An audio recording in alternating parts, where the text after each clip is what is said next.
Welcome to the Embodied Mystic podcast, where we explore the path of feminine awakening and luscious womanhood.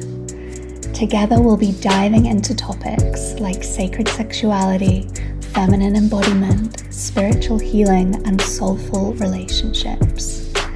I'm your host, Tamar Raphael, tantric mentor and Aries hype girl, here to guide you back to the temple of your body and fall in love with being a woman.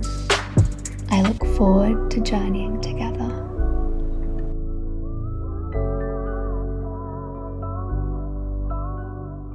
Hey my loves, welcome to the Embodied Mystic podcast. My name is Tamar. It's so lovely to be with you. Today I am thrilled to be sharing this episode with Arielle Brown with you. Arielle is one of these really special women. She is doing beautiful work in sacred sexuality, and she, like me, is very passionate about really like how we come into these spaces and having conversations about the community. And yeah, a lot of what she is really putting forward in the world is very rooted in embodiment.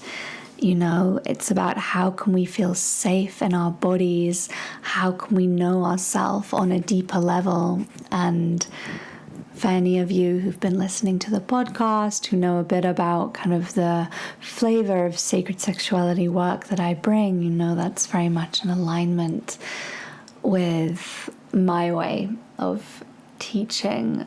So this was a beautiful conversation. We spoke a lot about men and women as well. For example, how we as women abandon ourselves to be chosen in relationships. We spoke a lot about relationships. We spoke also about leadership. We spoke about taking breaks from the spiritual community and much more. So let's dive in. I hope you enjoy this episode. Hey, Arielle. Hi. I'm so happy that we're finally having this conversation. It feels really good to be here with you. Likewise. Thank you for creating the space. I was trying to remember, like, how did I come across you, online, because we've never met. And I don't even remember, when it was, how it was. I just know that I absolutely love you and your work.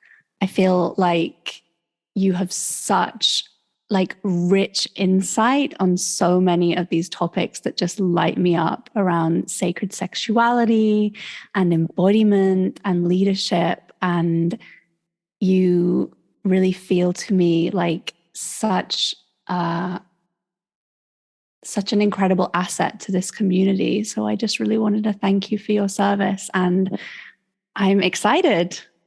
Thank you. I'm excited as well. And, I don't actually know the first moment we met, but I feel like one point of connection was you wrote a post on Facebook that was like quite vulnerable in a really beautiful way, where it wasn't about you teaching, but you were speaking about something. I don't know if it was your relationship with men, but I just felt deeply impacted by it.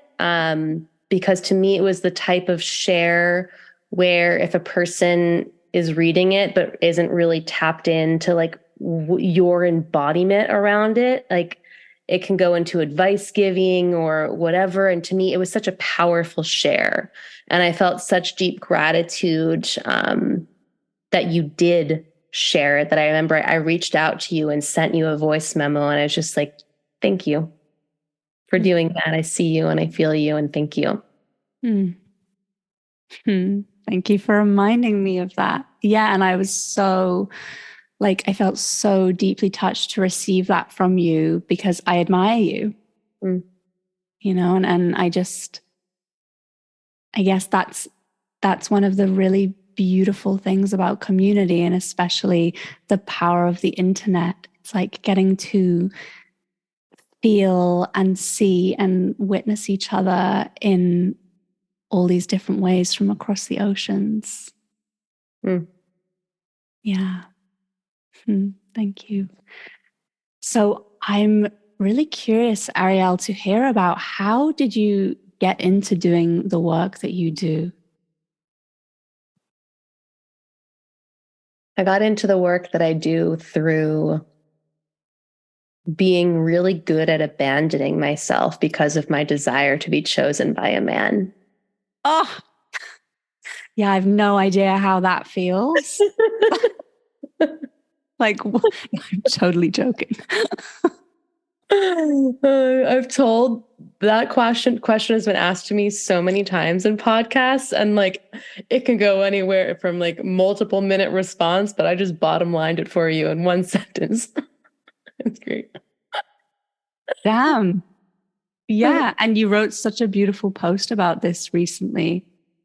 I remember I was like so deeply touched because I think so many women can relate to just this deep, deep longing to be chosen and the way that we abandon ourselves. Yeah.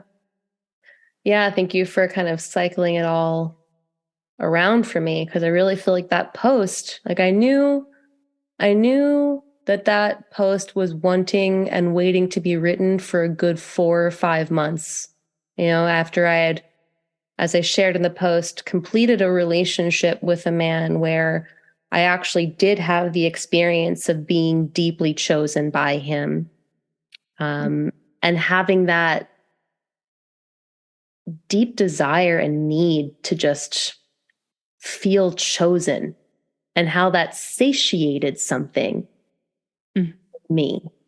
And it's amazing to just feel, and I want to preface that I don't even want to say that that's required. And there was something really meaningful in that experience for me. And I could feel it was a post that was wanting to be written.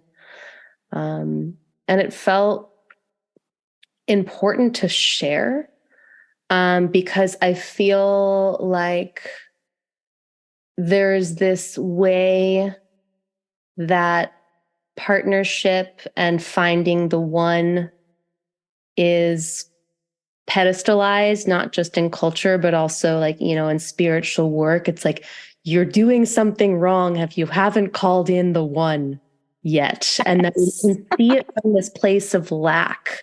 And I felt like, you know what, if I'm actually in this place within myself right now as a single woman who I feel deeply whole in myself, I don't feel lack around partnership. And I also love the way that my availability and desire feels in relation to partnership.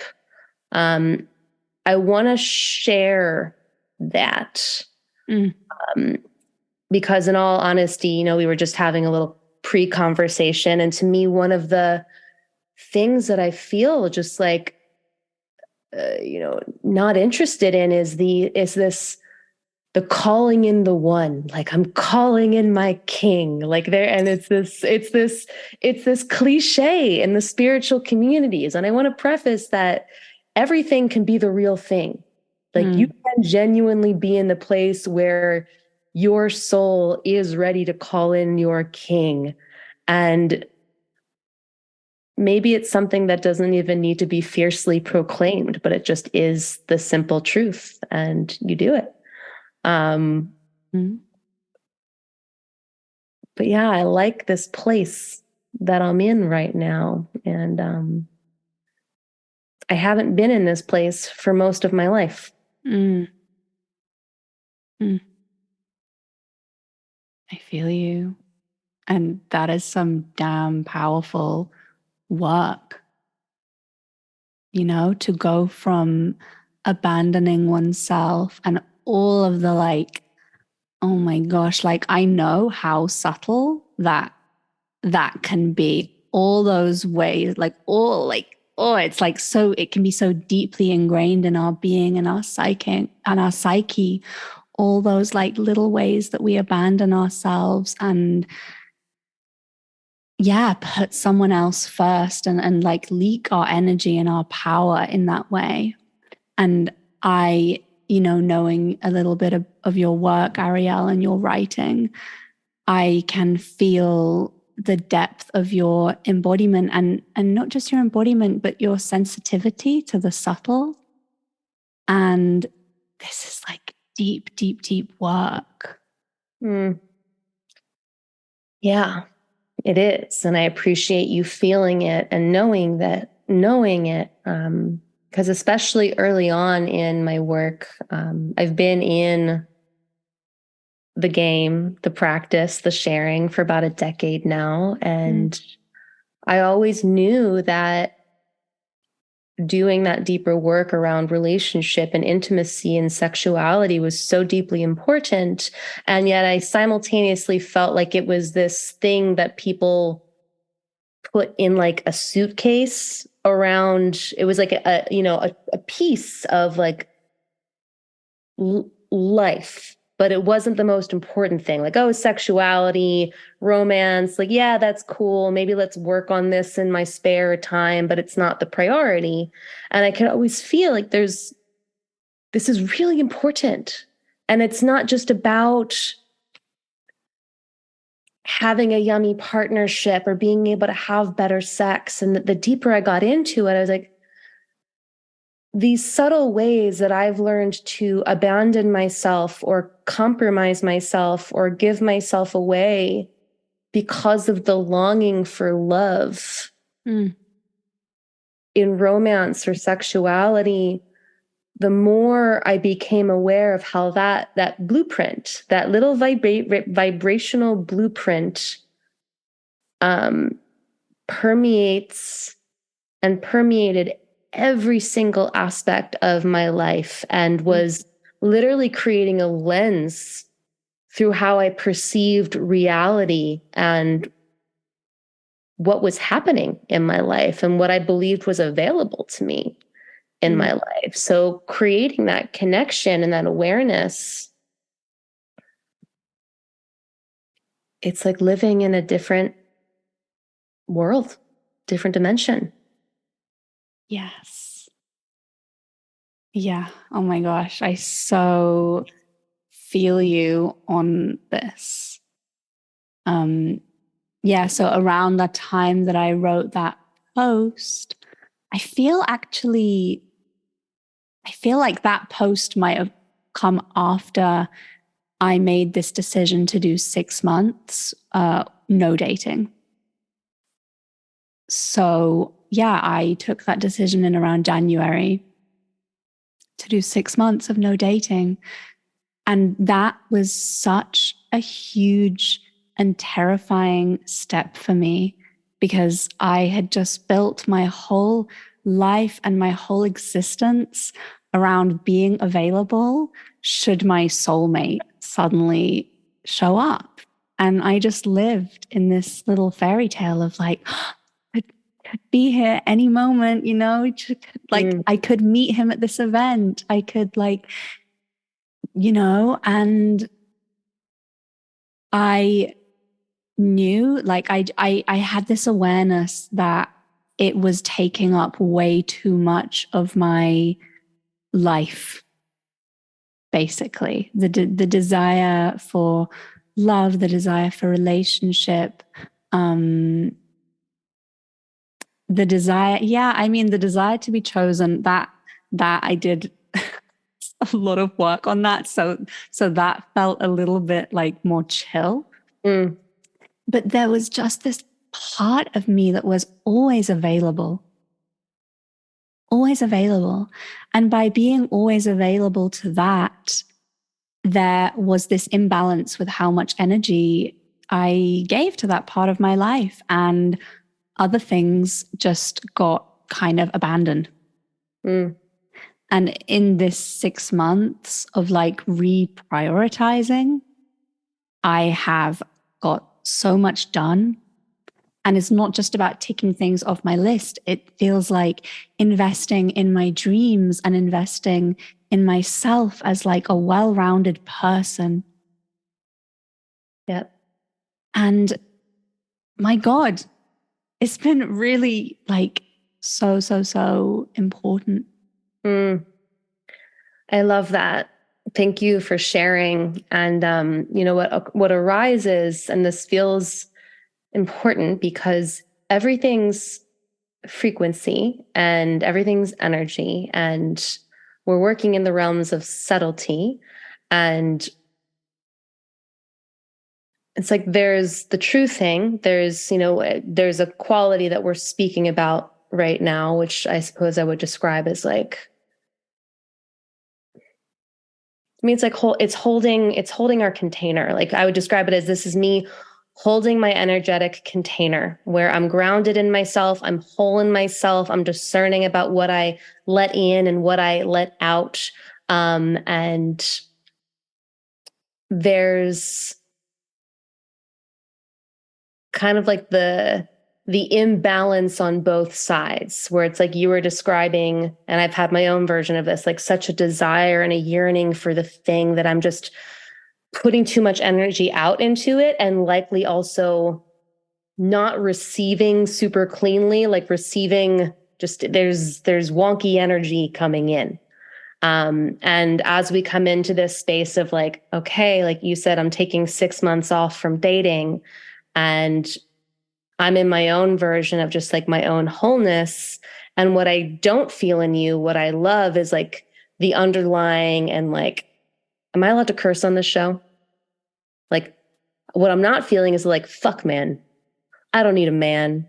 Like, nah, like and I'm bringing it up because there's this way, I'll talk about women right now. I feel like we can get sneaky around, we polarize in the opposite direction if we've been overgiving and abandoning ourselves because of such a deep longing for partnership. And then we realize we've been overgiving. And then all of a sudden it's like, it's a brick wall. And not only am I not available for partnership, but I'm like rigid, and I'm like, no, like there's a reactivity against, which to me is just another form of the watery. And it's all, and it's, to me, the energetics is the embodiment of what we're speaking about is the most important thing. Because if I'm saying I'm whole in myself right now, but I'm in like resistance against, or there's something off there. And I feel like more than anything over the past year or so, it's been, how can I be in deep neutrality? Yes. And that doesn't mean lack of feeling. I feel very deeply. But how can I be deeply neutral and accepting of what is, so that I don't feel victimized or oppressed by my experience of life? I feel so lit up by that. It feels to me like true power, feeling deeply, and like you said, holding this, like, yeah, holding the energetic container for ourselves. And for me, it connects like within myself, having this neutrality, it connects me to this like remembrance that everything's going to be okay. Everything's going to be okay, and that I've got myself. So regardless of the outcome of this situation, whatever it may be, regardless of my feelings, and they matter, it's going to be okay. It's such, isn't it funny how, in a way, that at least for me, the deeper I get into this work, the more I realize like it's actually very cliche, simple things that you hear all the time. Yeah. But we actually start to tap into what it actually means. I reflect on the first 6 months of this year for me, and I feel like the biggest work, beyond all the profound, spiritual realizations we can have, and the sexuality world, and whatever it is, it's like just being mindful of where my mind goes. Just being mindful of what is the story that I'm telling myself right now? What is the anxiety that I'm giving myself for fear that I can't trust that everything's okay? Because when I go deeper and deeper, ultimately, that anxiety is coming from a place of not trusting myself or feeling like I'm worthy of feeling safe. Yes. And when I touch into those two things, I'm like, well, oh, that's cruelty. That's me being cruel and punishing myself. It's not actually true. And just doing an inventory of how much of my life I allow myself to put attention on anxiety and fears of worst case scenarios because I'm not trusting myself and I'm doubting my worthiness. No.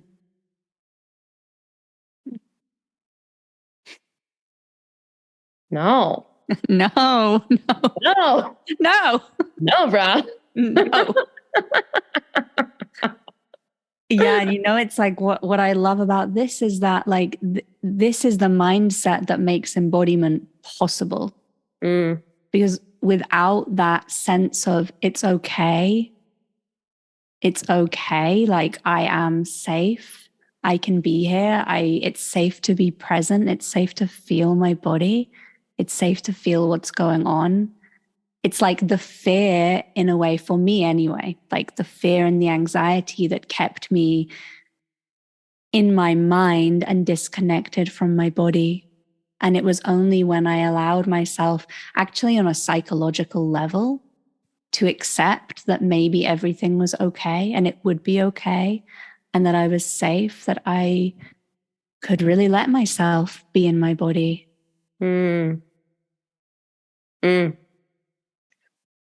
I love the little rabbit hole we're going down. It's kind of like the pulling of the thread, because to me, getting to that place, and why I feel so many people struggle to get to that place, not even for their own fault to a degree, but because of the conditioning of culture and religion and dogma, there's to actually allow ourselves to get to that place.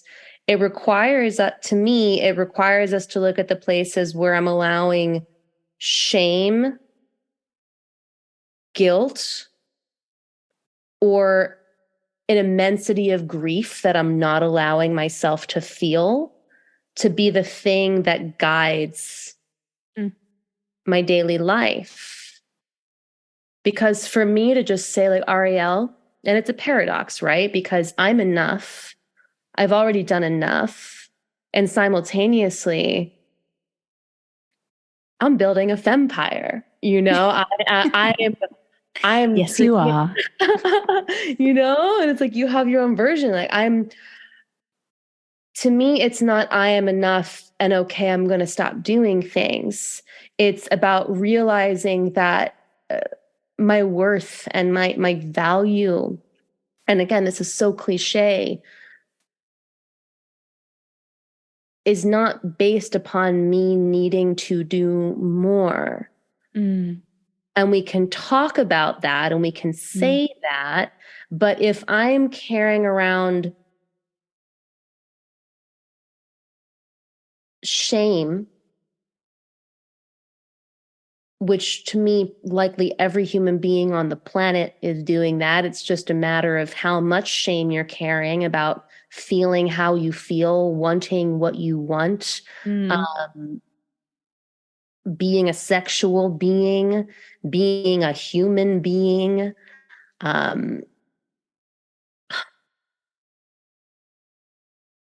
feeling like we're worthy of just existing without constantly needing to prove our worthiness. There's so many fibers in there that to me come down to needing to be willing to feel and needing to learn how to stay in our bodies as we allow ourselves to feel at a greater and greater capacity. Because when I give myself permission to feel how I feel, and then when I realize that I don't have to leave my body, which is, to me, that's trauma. It's not safe. I need to leave. It's not safe. I can't be here. And that so much of what I see occurring in culture, which, we were talking about intensity seeking, we're always looking for the next peak. That's not to say that doesn't have its place, but I feel like the work right now in the majority, and not even the mainstream culture that's asleep, I'm talking about those of us that are waking up to the work. Our job, in my opinion, is learning how to stay present in our bodies and look at the places where we're still relating to the world from a place of feeling like we are the victim and we do not have power to shape our experience. Because when we have enough, when we have enough people being willing to stay present in our bodies, even when it's uncomfortable, we can actually create spaces to have powerful conversations about places where there has been immense disconnection and immense wounding and oppression and trauma. Because there's an immense imbalance going on in the world right now. And when we can start learning how to hold space for another person's reactivity or wounding without immediately defaulting into our own, we're going to start creating a culture of safety.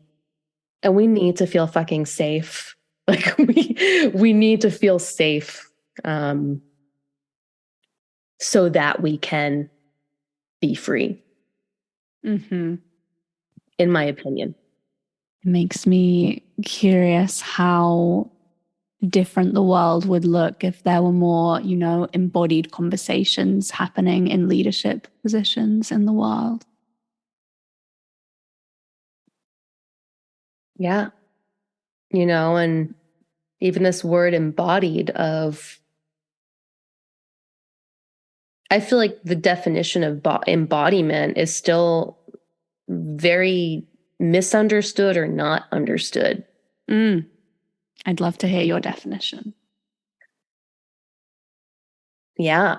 Well, I feel like I'll give a definition based on the context of, being a person in leadership who's leading from a very embodied place.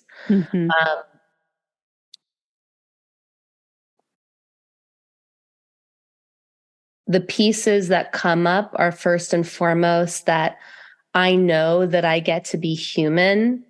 I know that I get to be vulnerable. I know that I get to be transparent about the places where I have imperfections or insecurities. And it's actually safe for me to bring that forward because I don't have to be perfect to be seen as powerful and trustworthy. And I also know how to share those insecurities and vulnerabilities where I don't need the whole room to hold me because I'm abandoning myself in the process. Yeah, this is so important, I think. And that is a whole body of work. Yeah. So to me, that's a big piece of it. And I feel like the main other two pieces that come up, one as a leader is being really willing to only speak with conviction to what truly feels like embodied in my wheelhouse. Like it is my responsibility to speak powerfully and with conviction about the things that I know and have the lived experience of in my body. And I'm super aware of what it feels like to lean outside of those places where I really know deeply what I'm speaking about and try to speak with authority about something that I'm actually not an authority on. Danger zone. I'm curious how it feels in your system when you attempt to speak about something that you don't feel as embodied. Like, yeah, it gets very hot. I get very hot and like sweaty. Yeah. And I tend to feel it in like the upper part of my body. Because I think the first thing that comes up is because I'm realizing how easily someone could crack my foundation. Because I know that like I'm not grounded here. I'm not grounded in my knowing. I'm speaking words about an idea that I heard or someone taught me because it sounds good. But if someone actually like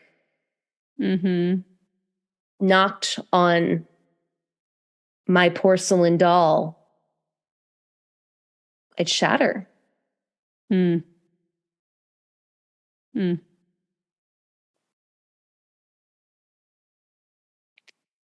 Yeah.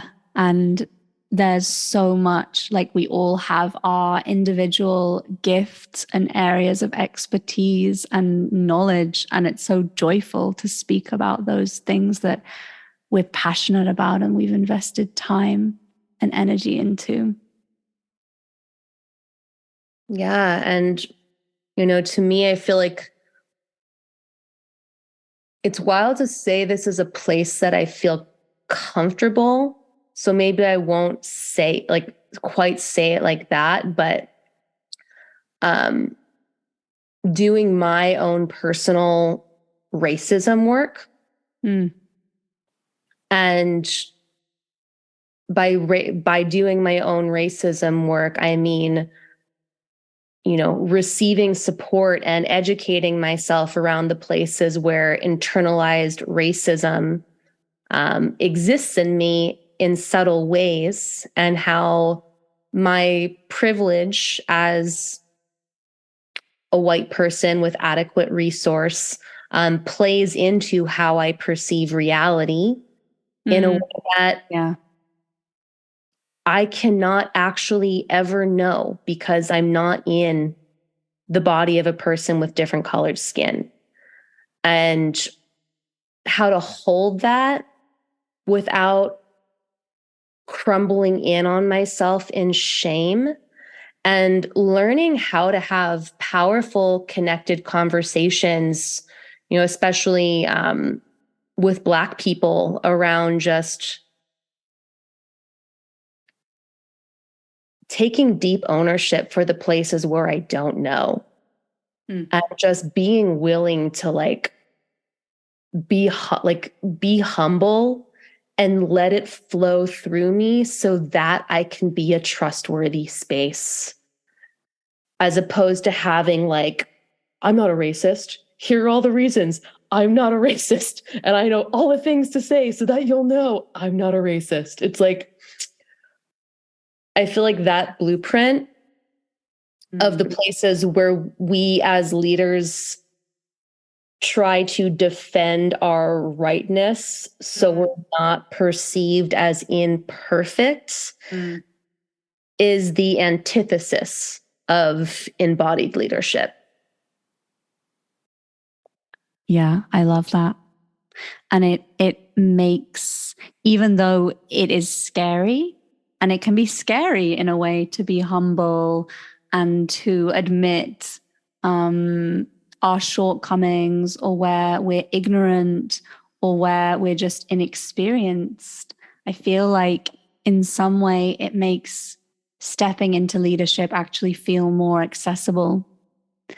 And I feel like, yeah, there's quite a tender journey to be had, and one that I'm definitely on, around like stepping into leadership, wanting to do it with humbleness, while also knowing like there are things I know about, being willing to be wrong, being willing to contain many differing opinions. I'm having a super fun experience of being on YouTube at the moment. Mm. So, I saw one of your stories talking about that. Oh my God. It's like really, it's feeling really joyful for me actually to receive impact. You know, to have people actually respond and like give me back some of their like thoughts. So that's feeling really exciting. And my mind is, I don't tend to like dig in the comments of videos generally. I'm not on all these like forums on the internet. So I'm having my mind a little bit blown by like just the humongous, like enormous range of differing opinions around the subjects that I'm talking about. Sacred sexuality, but really, because, you know, most of the planet doesn't have a reference point for what a sacred erotic experience is. It's just turned into a conversation about sexuality, basically, and human sexuality on planet Earth. And I'm like, wow, this is a big topic, you know, and it's actually, I've been really enjoying actually having pushback. There's been a huge amount of pushback. And yeah, I'm actually quite enjoying it. And that feels really liberating. I love that, because to me that feels like you're grounded in yourself in it, and you're also receptive, which to me is again a signifier of an embodied leader, where we don't need to repel what doesn't feel like it's mirroring exactly how we want to, or what we want to be mirrored, that you're available to receive. And that doesn't mean that you take it on, but that you're grounded enough and trusting enough in yourself that you can receive differing opinions and hold them, I don't know, without being threatened by them, which is to me so key, because then you can lead from a regulated nervous system, as opposed to being in fight or flight, constantly feeling like you need to defend yourself. I love that. And it would be very different if I was in a room with all these voices. Yeah. You know, I think it would be very different. It's refreshing though, I imagine. You know, I've had my own version of, you know, my teachings. They've been very niche, you know, and this is one of the wild and interesting things around, you know, social media, is it's very easy to attract, you know, people operating on a certain frequency or interested in certain things in a way that, at least for me, it's been easy to become jaded around, oh, this is just the world. But then you start connecting with people outside of the algorithm that you've synced up with, and there's this like deeply refreshing thing of this isn't widely known, it's not widely accepted, and there's something actually fucking amazing about that. And it starts to make me curious. And this is a conversation. I'm about to run a leadership mastermind for men called Channel, and just talking about the different ways performative leadership can show up. And one of the ways I feel like this shows up is in the vernacular that we use. Like there's very specific language that I feel exists, in the polarity world and the sacred sexuality world, things like that. And it's great on some level because it allows us to say a word that if people are in a certain realm, they know the context of it. But I've had people come on to, master classes that I'm holding that have not been in this world. And they're just like, I don't understand a single word you're saying. And I'm like, thank you. How do I take these teachings and make them not simple because they're complex, but how do I actually use language that regardless of the niche of human that you're in, like we can have a conversation together. I'm interested in that. Yes. And this kind of circles back to the conversation we were having before we actually started recording, about like coming up for air every once in a while from the spiritual bubble and all the sacred sexuality temples and things like this, and how it's so important to reintegrate back into society and take breaks. And I say this as someone who very much was, someone who used to hop from training to training, and it's easy, especially as you get deeper into this work and become an assistant or someone who's holding spaces, when these events are all your friends and it's free, because you're part of the team. It's very easy to kind of unintentionally create a life where it's all retreats and events and festivals and ceremonies. And it can be so intense and so amazing. And we can completely lose touch with regular people. And in a way, it's like, I feel that the impact lessens when we get super niched down and a little bit stuck in these bubbles. Yeah, and it feels, like a bit of a stunting as well, like a stunting, and also just, at least for me, when all I'm doing is having conversation about depth and profundity, because believe me, I can play there, it becomes all that exists in my worlds. And that's not actually in service to anything that I'm doing, because I'm not living a balanced life.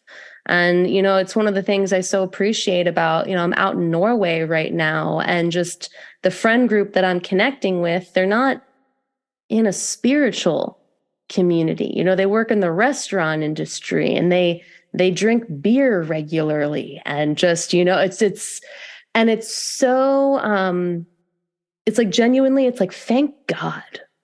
Thank God. Thank God. Thank God. Thank Goddess. I want to drink beer.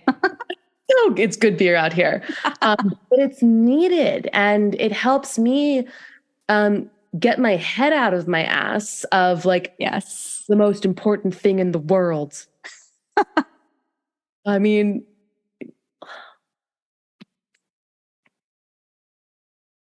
I'm welcoming significantly more joy. Yes. Lightness.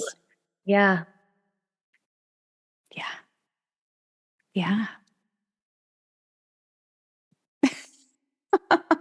Simpleness and silliness. Yes. And looking at where, this is a good one, looking at where us spiritual folk judge people who aren't on like an intentional spiritual path as we define it. Yeah. An intentional spiritual path, like people who are just living their lives. Yeah, I mean, it makes me think of like as we were speaking, and I know we just had this funny conversation about, being whole in our singleness. And I was just reflecting on the men that I've been attracting into my life lately, over the past year that I have the most resonance with. And they're not men who are in the spiritual community. I love that. I do too. Love that. It feels Love that. really good. It's so good. So good. Yeah. Oh, girl, I am with you. You want to tell me about it?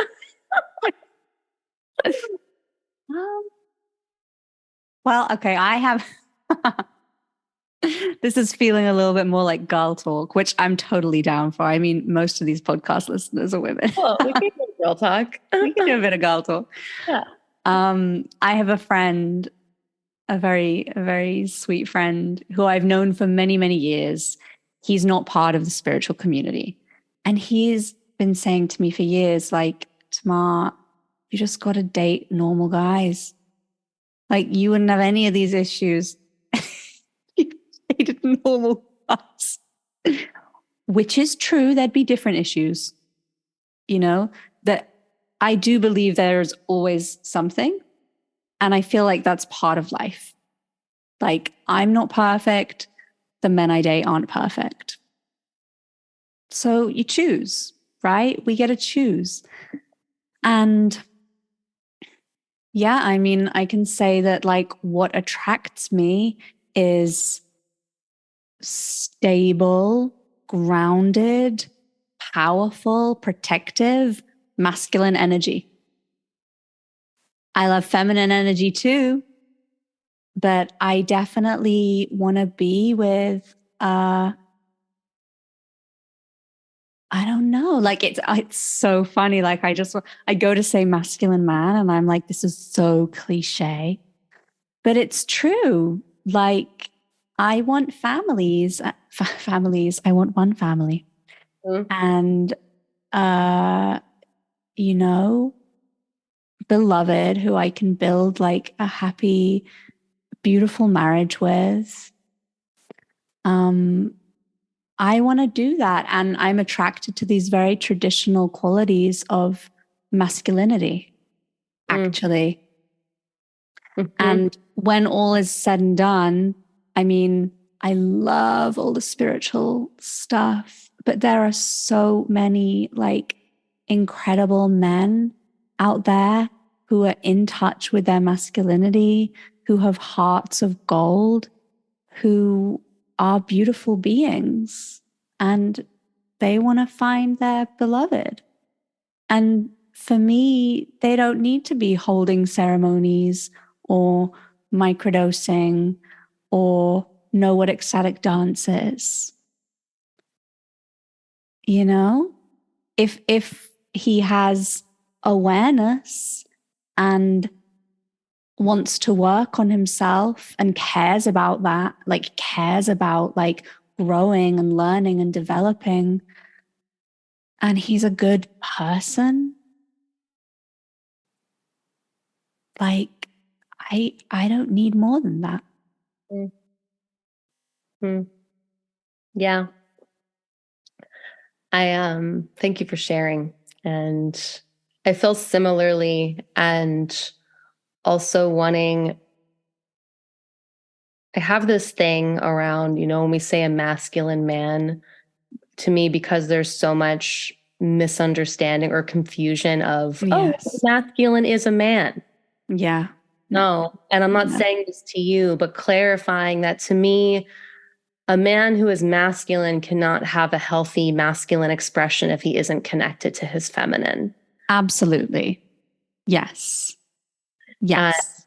Yes. Yeah, I can sense that's where you're coming from. And it's interesting and it's funny to me, not funny, but, because ideally, even in spiritual community, there should be able to be men who are grounded in their masculine. Yeah. And it's interesting to explore why that's not the case. one of the reasons that I'll name, and I acknowledge that there's more than this, but I feel like there's such a walking on eggshells of men in conscious spiritual communities around the fear of being perceived as a violator or a persecutor, that it becomes easier to orient into more feminine qualities because it's just safer there. And then we get into all the archetypes of the spiritual playboy and all those things. But I think one of the reasons that, I don't know if I'm going to say it the right way, but these men who just feel more comfortable being in their masculinity because they haven't been necessarily as indoctrinated into walking on eggshells around women. And that doesn't mean that any human being isn't going to come with their woundings or their particularities, but one of the main things I feel compelled by, and it's part of why I'm holding this all men's container for channel, is that there's some really fucking good men out there who I think are terrified of leading with more power and potency and conviction, because they're afraid of causing harm. They're afraid of being part of the problem, and they don't trust themselves because we as women haven't learned how to feel safe in ourselves when we actually have healthy masculinity being directed at us. Yeah. Yeah, absolutely. And that sounds so powerful and so needed. This container that you're holding. It's an interesting one because I'm about to open enrollment for it. And one of the things that I'm most aware of, because, I've run men's and women's containers. And one of the things that I notice is I am a woman and I have a deep comfort in calling women forward into their power because I am a woman. I know us well. Yes. And I love working with men, and I love being the woman who is a space of permission for them to bring more of themselves and bringing that out. Yes. One of the things that I'm most mindful of in, the marketing and writing, because, to me, marketing is all about telling stories, of why this type of container is needed. And one of the things I'm most mindful of is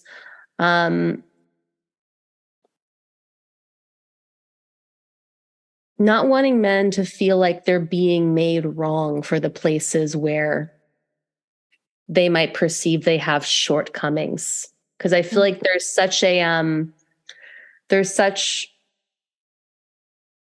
want to say tenderness. And so much of this work to me is about supporting men and integrating their feminine polarities so that there can be more trusting of that masculine potency. And speaking to the hearts of men in a way that there's no shame here. There's no shame here. I want more of you. And I welcome you here. And just like feeling, because when I tap into holding certain containers, I start like tuning into that collective field more. And there's I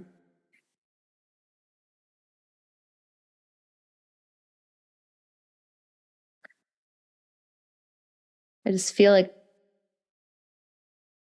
grief and wounding around that piece in men.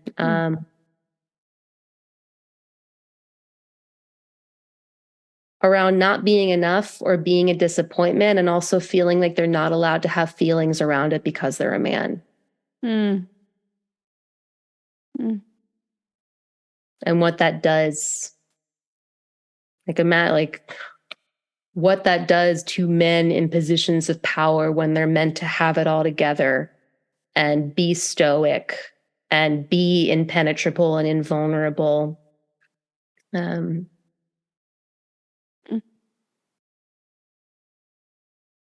Yeah, there's got to be space for a man's feminine energy. And this is something actually I went into depth with on another podcast interview I did with Serdar Hararovich. And yeah, I mean, this whole conversation about masculinity and masculine energy, it's the exploration of one polarity is always in context to the other. Because yeah, it's like a super masculine man with no feminine energy, or like with not no feminine energy, with repressed feminine energy, wounded feminine energy. That's where we get something that's commonly called toxic masculinity. And yeah, it's like many women want what they call a masculine man. But what I think many of us are really longing for is those healthy, embodied masculine traits merged with the beauty of emotional attunement, the ability to feel her sensitivity, which is all around feminine energy. Yeah. Like, I don't want one without the other. It's that gorgeous blend of both that really makes I don't know, a relationship to me feel like, oh wow, this is somewhere where my heart can both rest and come alive with this other person. It feels like a sanctuary and a home and an adventure. Like, I feel held in all the ways, and I feel how I am also holding him or her.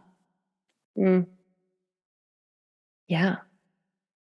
When you said, you were defining something as toxic masculinity, it's funny. I'm mindful of using phrases like toxic masculinity or even the patriarchy because I feel like there's so many different interpretations of it. And another way that I like a simple phrase of explaining why the feminine is so integral to the masculine. It's like, okay, well, if the masculine is penetration and the feminine is attunement, penetration without attunement is violence. Yes. And we can take that to the micro of a sexual experience, and we can take that to the macro of war.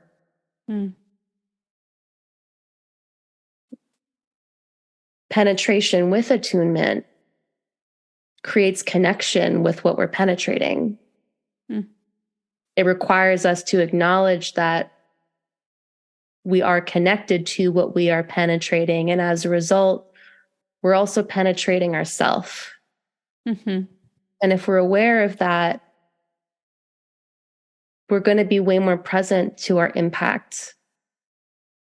And to me, that feels like, again, one of the biggest things of in leadership and penetration of any kind is just, and really inviting.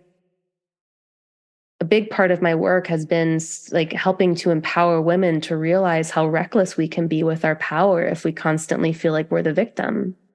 Yeah. Women penetrate as well. And really this willingness to acknowledge that we have power and impact, and then learn how to feel that without allowing shame to be a permission slip to not take responsibility for it. Yeah, this is super profound. Yeah. This is the spot. Oh my gosh. I mean, it is really hard to take responsibility for wounded feminine energy. Like, I still totally, I mean, it's not a blind spot for me anymore, but it was until very recently. And it is hard. Like, it is, yeah.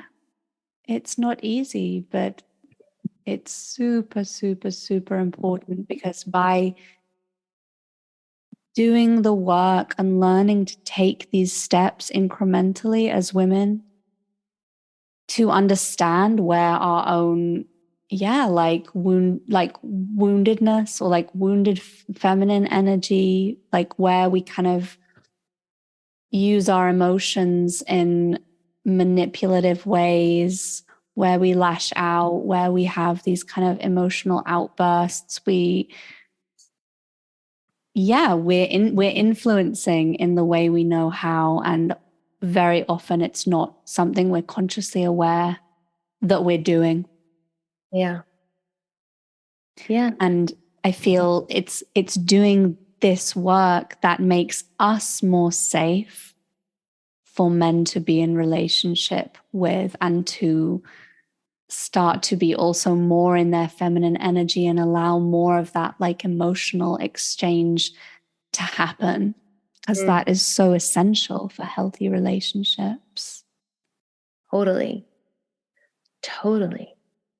And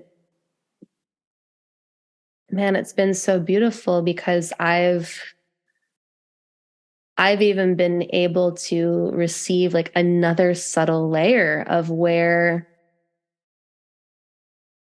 a penetrative man still scares me in certain ways.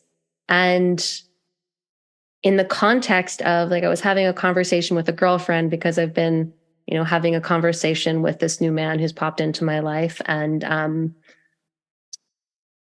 he's very clear about his desire. And I was having this conversation with her of like, wow, like, it's intimidating to be desired by someone. Mm-hmm. And again, that's a generalized statement, but I'm getting to see the places where my nervous system has actually felt more safe around men who are watered down in their masculinity. Because in the past, I've had some traumatic experiences where I have fully allowed a man to penetrate me with his desire, and it hasn't been clean. Yeah. So there's some residual wounding there, which my lens is, it's not that I need to heal that before I enter a relationship, because to me, it's actually through the alchemy of relating and allowing myself to receive penetration by a man.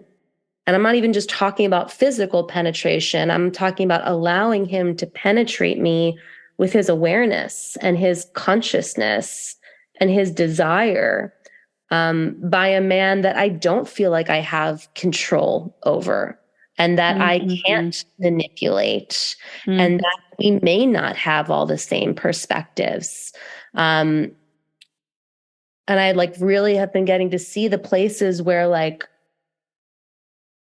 it's felt safer to not have men in my life who feel equally or more powerful than me, whatever that means. And realizing like, this is my work.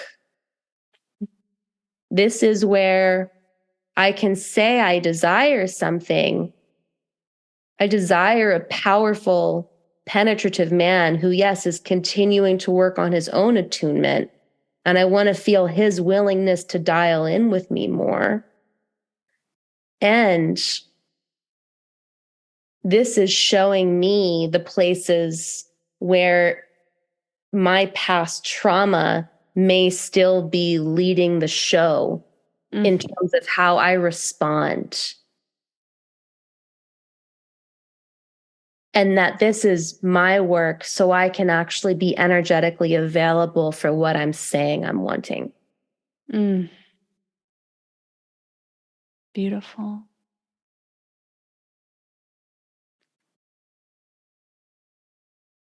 Yeah, it is intense being in the presence of a embodied masculine man.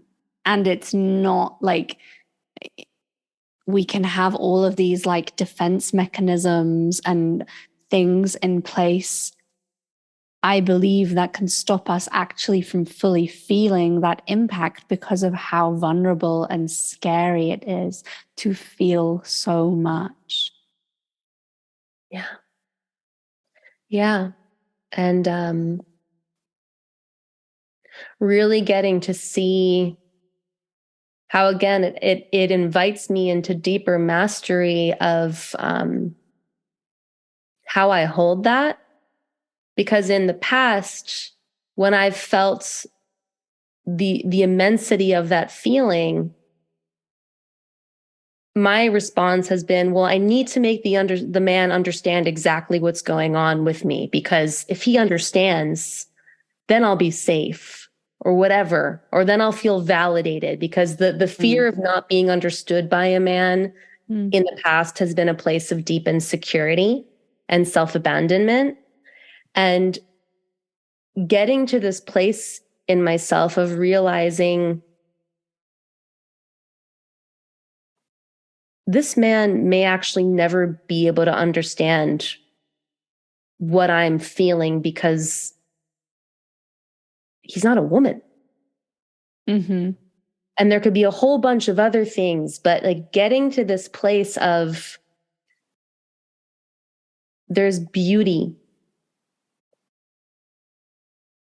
in the depth of what being penetrated by a man can open up with me, that is the feminine mystery that is not necessarily meant to be explained or understood. Mm-hmm. It's meant to be felt. And revered within myself, and learned, like, to me, that's the work that I take and do within my own feminine mysteries. And then if from that place of integration, I come back and I have a clear request or invitation for him around how we can dance more beautifully together. But I don't need him to save me from my process. Oh, I love that. Beautiful. You know, I feel like we could just launch into a whole round 2. Yeah, probably. Like, oh yes, my other favorite subject. So good. Yeah, this is rich. Yeah, super, super juicy. Arielle, it's been such a pleasure. I realize, do you say it like Arielle? I do. And you're saying it, I welcome how you're saying it. I say Arielle. Okay. Arielle. It's been such a pleasure chatting with you today. So probably this episode will come out September kind of time. So I understand your program with men will start then. Could you let us know like where we could find you if someone wants to follow you? I mean, I'll put all your links down below. But yeah, like what do you have coming up? So my cornerstone group program that I run is called Holy Desire. And it's a program specifically focused on learning to skillfully navigate truth, desire, and sexuality in intimate relationship through the context of being an integrated leader and lover in the world. And I will likely be running the next round of Holy Desire in early 2024. And to me, this is such a beautiful and potent foundation for how do I really fully come into myself and really see the truth of the playing field that I'm a part of when I'm not just operating in my own wounding or distortions. Like, how do I really get into the driver's seat of my own being and the way that I wield energy in the world from a very clear and connected way? So I would highly recommend that program. And you can find information on that on my website at www.ariellebrown.com. There's a great free 4-part video series on desire that I think is an excellent way to get tuned into my work. I'm on Facebook. I'm on Instagram. I'll include all the links with Tamar for your viewing and clicking pleasure. And I'm like, did I pronounce your name right? Can you tell me? Tamar. And yeah, I welcome connection. I totally recommend following Arielle. I love her posts. They are so juicy and rich. And yeah, it's just been such a joy. Thank you so much. Thank you.